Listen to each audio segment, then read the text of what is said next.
Hello and welcome back to Building a Better Britain. My name is Ummar Hanif and I want to talk to you about some themes that I believe are relevant and key to truly building a better Britain. The things that for me are at the heart of some of the challenges that we need to face as a society and as a nation. And the first one is investment. Investment as a tool and as a platform for growth. Without attracting inward investment, quite often from foreign sources of capital, quite often from, places like the Middle East, like the US, like Europe, countries that we heavily rely on and are dependent on, we can truly create significant opportunities for not just us, but also future generations. And this is, by working with the right sorts of capital, like pension funds, large institutions, private family offices, sovereign wealth funds. By doing so, we can create opportunities that not only help with things like regeneration schemes, but also allow us to accelerate and deliver truly affordable housing, create new jobs, and ensure that every possible opportunity in every corner of this country is delivered. For those that know me and those that have worked with me for the last 20 years also know that one of my biggest issues and my biggest bugbears is the lack of good quality affordable housing. There's no reason why a country like us here in the UK should ever have anybody on the streets. We have the finest infrastructure in the world. And I know many people probably don't believe that, but if you look at our healthcare system, our education system, our housing system, these are, infrastructure that have been built over decades. The last 100 years have really helped shape what we now have. And I think sometimes it's easy for people in this country to lose sight of that because of social media, because of division, because they think that, loads of people are going to be coming into this country and influx and taking jobs. And that's just not the reality. It honestly isn't. And for me, by creating the right sort of safe, affordable housing, doesn't just give people the opportunity to have a roof over their head, but it actually allows people to be part of a stronger community, and it allows us to build those stronger communities throughout the country. And that ultimately drives local economies as well. Housing ultimately is where, for me, prosperity begins. Now, I've just mentioned immigration, and this is a very hot topic at the moment. And I have done a separate video on immigration some weeks and months ago, so I won't go into that in an awful lot of detail. But Britain, like many other Western civilizations, Western countries, Western democracies, rely heavily on immigration. Now, the immigration that you see as people within this country on social media and the news is people getting into boats and rubber dinghies in France, making their way across the English Channel, and then getting off at Dover, Calais, those sorts of places, and then running onto the beaches and, all of a sudden being invaded by people from third world countries.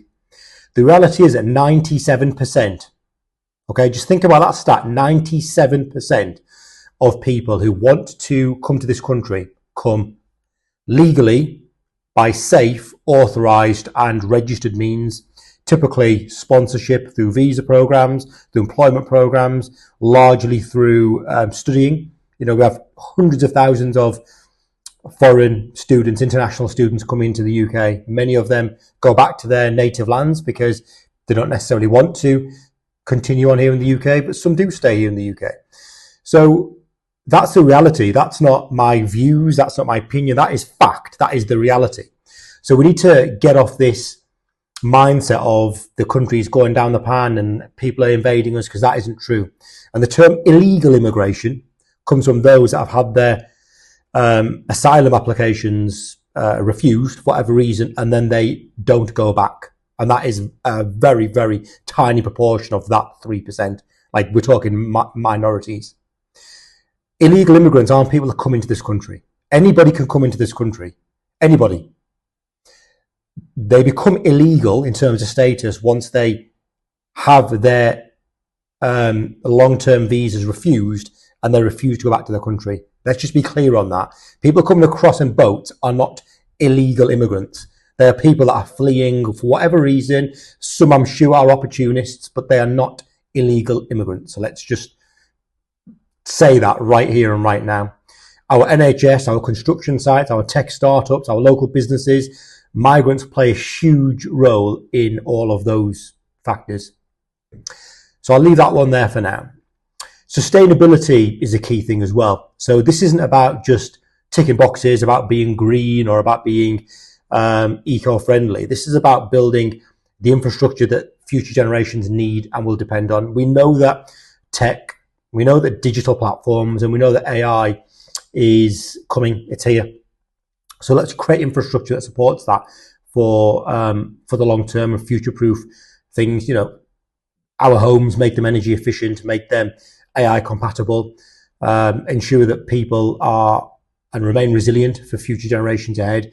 Investing in sustainability now is probably the smartest thing we can do moving forward. And I will do a separate video on that because there's an awful lot to be said about that.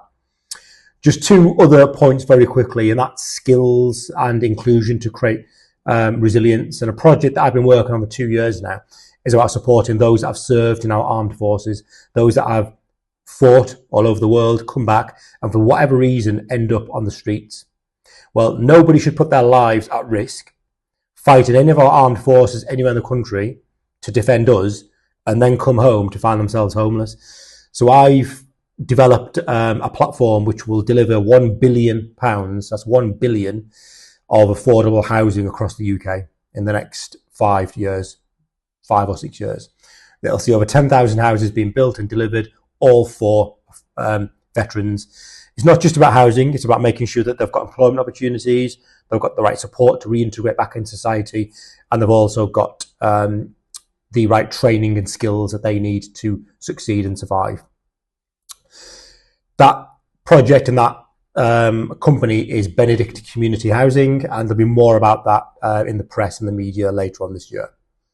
And the final thing is we get hooked up a lot on the House of Commons, the politics, the Prime Minister, the Prime Minister's questions times. You know, certain prominent politicians are, you know, stealing the limelight at the moment and not necessarily selling the right messages. They've actually created a lot of division within the UK.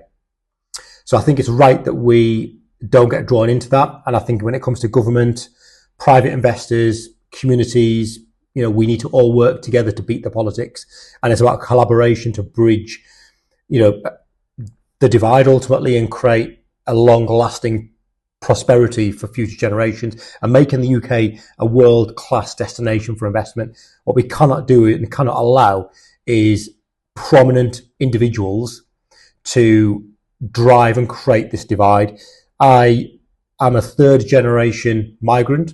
So my parents were born in this country, but my grandparents came to this country to work. You know, they, for the last 70 years between them, all our generations have contributed millions of pounds into this economy, all working professionals. I've brought up my kids and I'm bringing up my kids here in the UK. I'm fortunate that I could work anywhere in the world, but I choose to stay here in the UK and continue to invest into this economy. And I've had some really unpleasant conversations with people recently, but the reality is this is where I'm born, this is my country, and this is where I'm going to stay. So if you want to help me build a better Britain, let's get on board. Thank you.